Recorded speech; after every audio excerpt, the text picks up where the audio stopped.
Those are filthy, dirty glasses. It's a bummer. It's a big old bummer. All right. Hi there. So I'm going to let a few more people join, and I don't know if this lighting is doing me any favors, but we'll just assume it's good for today.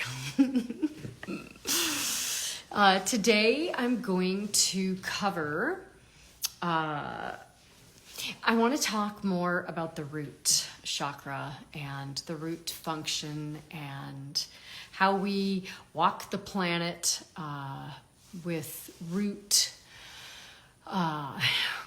insecurities, root imbalances, and root foundations that are cracked, and kind of what that does to us as people, as souls in this human body. I have a hair in my eye.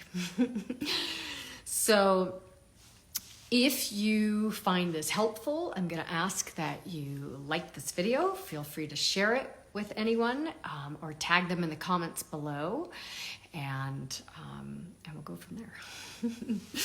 So for the root, today I posted something that said, if you could tell your younger self 3 things from the wisdom basically that you've earned now, and you could apply that back when, what would you tell yourself? And so I wrote down in that video some of the things that I would tell myself, things that I had to learn, and things that I have learned, and things that, somewhere in my back reel, I'm still working on too. Hi. So as part of that, when you are talking to yourself the way that you would when you were a child or even a teenager, it's one of those things where you look back and you're like, I could have really loved myself in such a different way, but usually we don't know how, and that is part of what leads us down the road as adults to be like, why is nothing working? Why is this always, why does such and such happen? And there's a funny meme that I love that says, if everywhere you go, there's a problem, the problem is you. And, I'm not excluded from that. I mean, I have my own, I got my own. So, I hope that as I am getting close to my 56th birthday, I've certainly logged in some experience and time and wisdom earned. But I've been known to not always handle things correctly. I've been known to have an impulsive nature in the fact that I feel like I have to get something out of my body verbally, or I just don't know what to do with it. I have no idea how to cope. I don't know how to process that energy. And so I really had to learn a whole bunch about myself and how I affect other people, and where's my culpability throughout my life, my whole entire life, and then where those things developed, right? And that development is part of the root chakra, and it's part of the root foundation, and it's part of the human condition that we play our roles in. So the root chakra is connected, and I made some more notes so I can stay on track.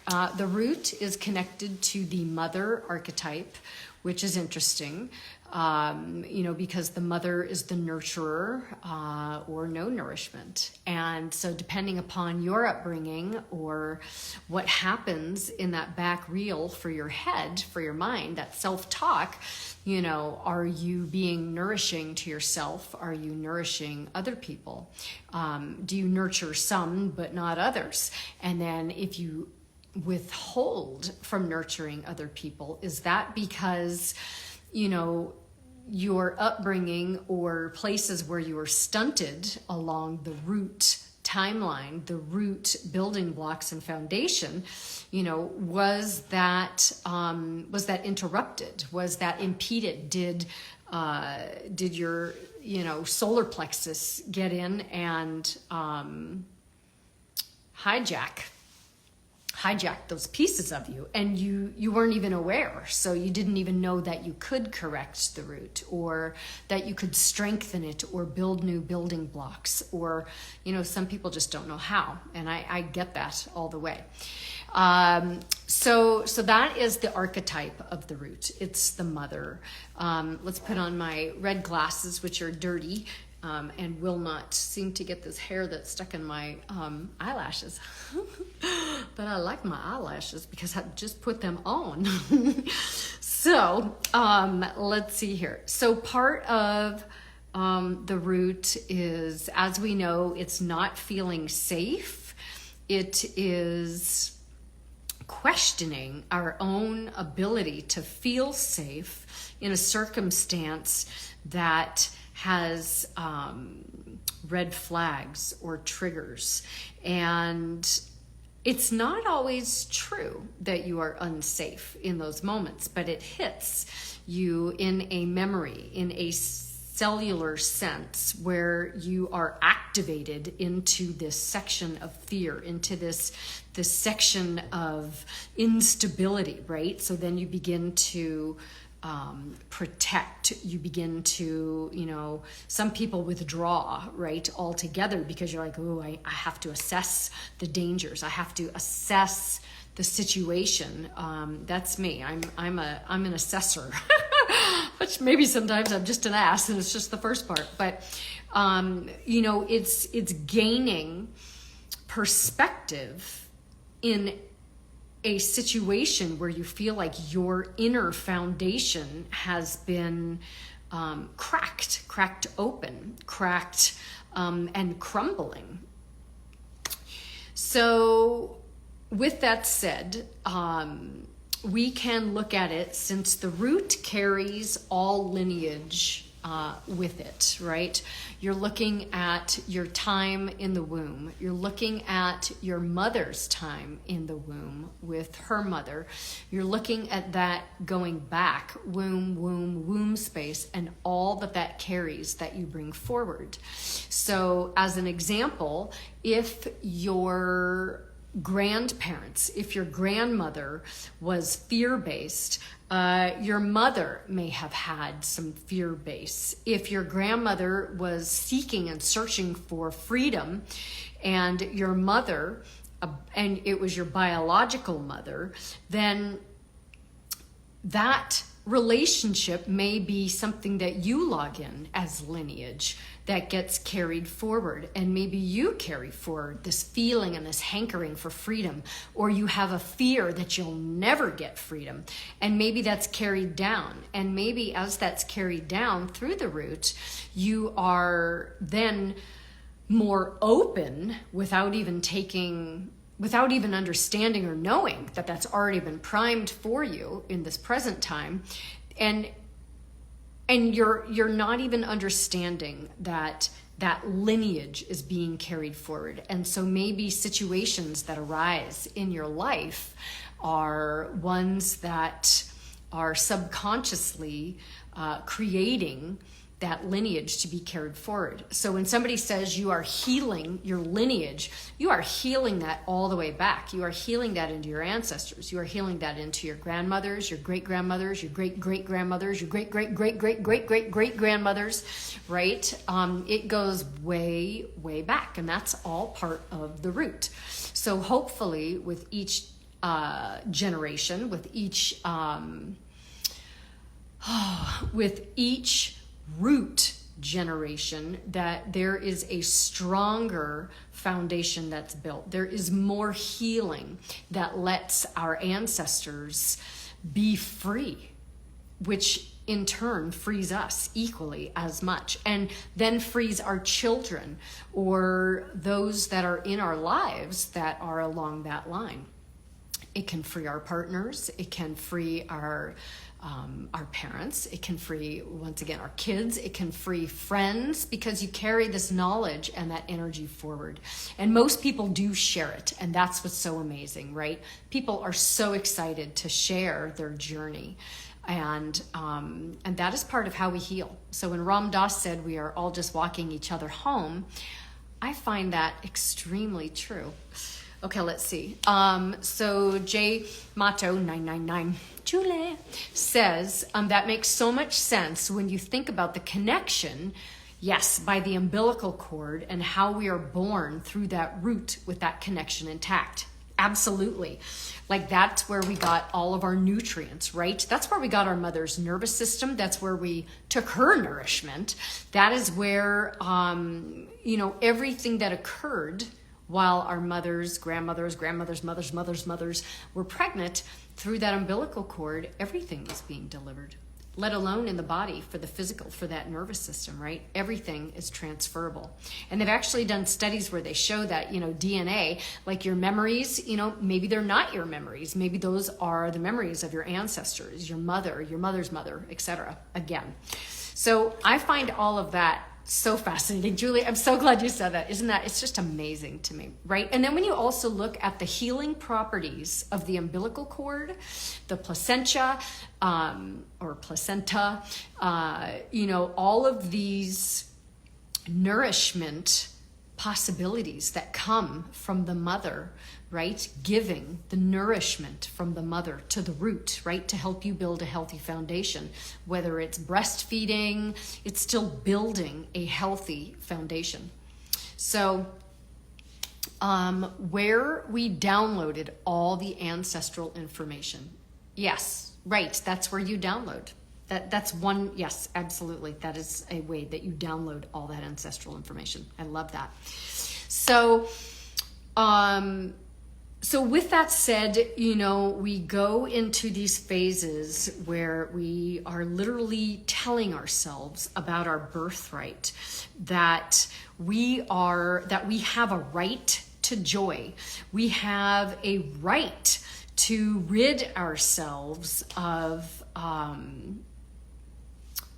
density that's brought forward, or stories, right? This is about storytelling also, right? What stories are passed down from generation to generation. That's all in the root, right? Well, your mother did it, so it must be right. Well, her mother, that's how she was raised, so that must be it, right? So it takes a full consciousness, a full awareness to step into, to realize that some of these things do not need to be passed down, and they're not healthy for us, and they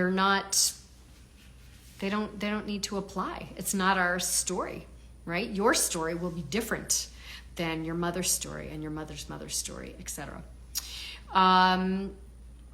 So when I asked the question from my earlier post, if you could go back in life right now with the knowledge you carry and apply it and tell yourself 3 things from when you were younger, what would you tell yourself? So what I find interesting is that every client that I've ever run through this exercise with, it all leads back to the root, because everything is root. The root is like the main, it's the main portal, right? And then these are all the other tentacles of chakras that go off of it, right? So super fascinating. The other thing that I found really interesting is the more that you work on your other systems. So I've been really, really working on sacral and heart and solar. Not in that order, clearly. Solar, actually, is what I've been working on, and then heart, and then sacral. And it's been going in that order, actually. And it's like the more that you work on all these other systems, you realize that the root gets stronger. The root gets, it gets the nourishment that it needs. And once again, I think I said this in another video, it's not to ever blame our parents. They really did the best they could with who they were and what they had and whoever they were. And I give myself that as well, because I certainly had some areas that I could have been a way more present, a way more nourishing, and a way better, less fearful parent. So as we go through these systems and you continue to strengthen, my hair is driving me crazy. I got a hair in my eyeball. As you go through and you continue to strengthen all of these systems, you'll notice that the root gets stronger. And sometimes you'll also notice that what you thought was true is just not true. One of the things that I have had to do a ridiculous amount of work on is understanding that just because someone gets angry, and I do think, the delivery of anger does count. However, I've always been a little shy of anger, and yet I can be extremely angry when I reach a limit, like really angry, and I'm sure I've scared a few people. So it's like when you realize that that's all something that is a trigger, right? So maybe when I was younger, I saw anger, and I'm not saying I did, but I'm saying that I definitely saw it from a variety of places in my life.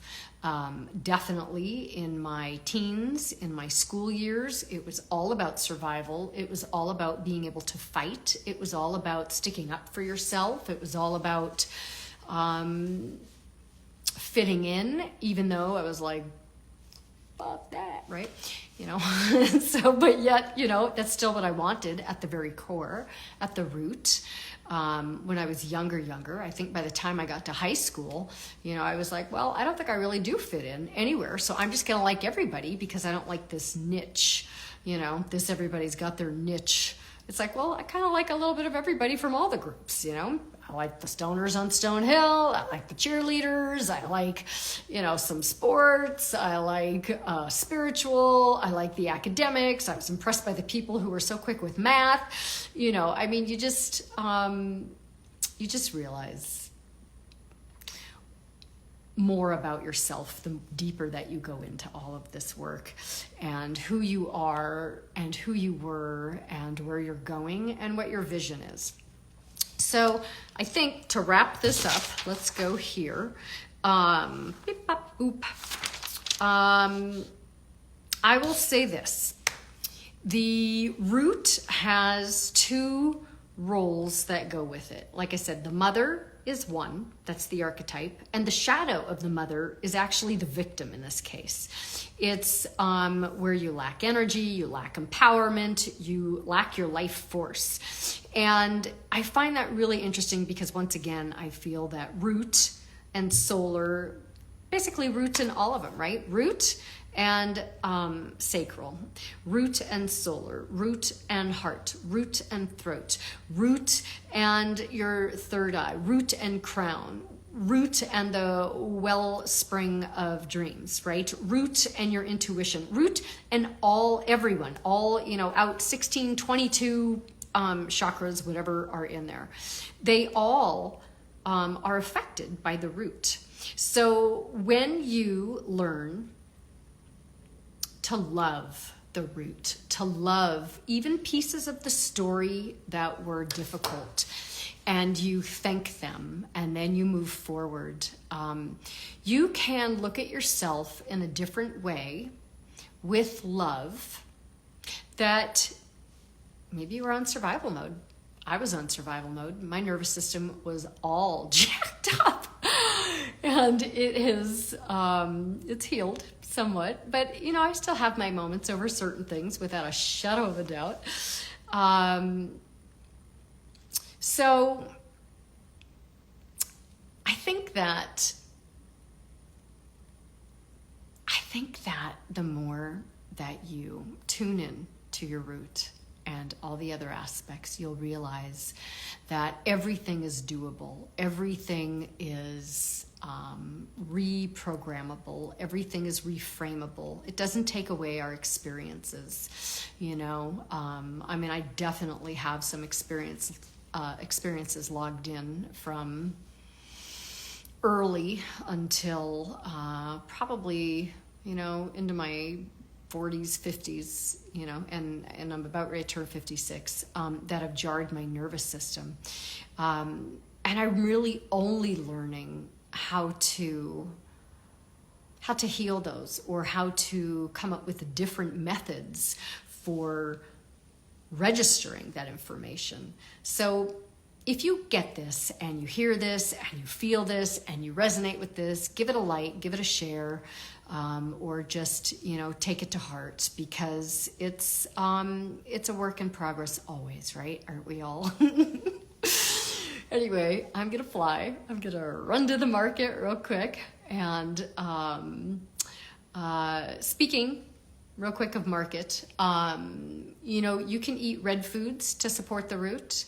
You can wear red clothing. You can have red glasses.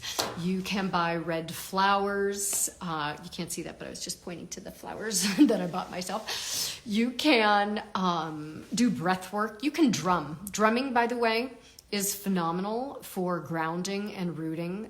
It puts you in a theta state, and the theta state is the state that is when you are in a meditative state. So it's very calming, very grounding. You can call in Archangel Michael. Somebody said to me that he was rogue, so I don't actually use him as much when I'm going to be doing certain types of work, and definitely not for dream time. But you can, he is the slayer of for protecting, and he's a really good root protector. Last thing is, there is a chakra exercise that I will walk you through the full one another day. But it's one that I used to like to do when I was in the shower, because the theory here is that as you are spinning and turning the chakras, starting at the root, working your way up to the crown, you are spinning them, imagining the color of the chakra, spinning them in a counterclockwise, and then rinsing off your hands in water, and then spinning them clockwise to get them fired up and functioning. So if you have any questions about this, please send me a message, drop a comment below, and I'd love to get back to you. I will check in tomorrow and see how everybody's doing. And love and blessings to everybody. This is a really big journey, and I'm just glad that I'm even on it. Okay, you guys.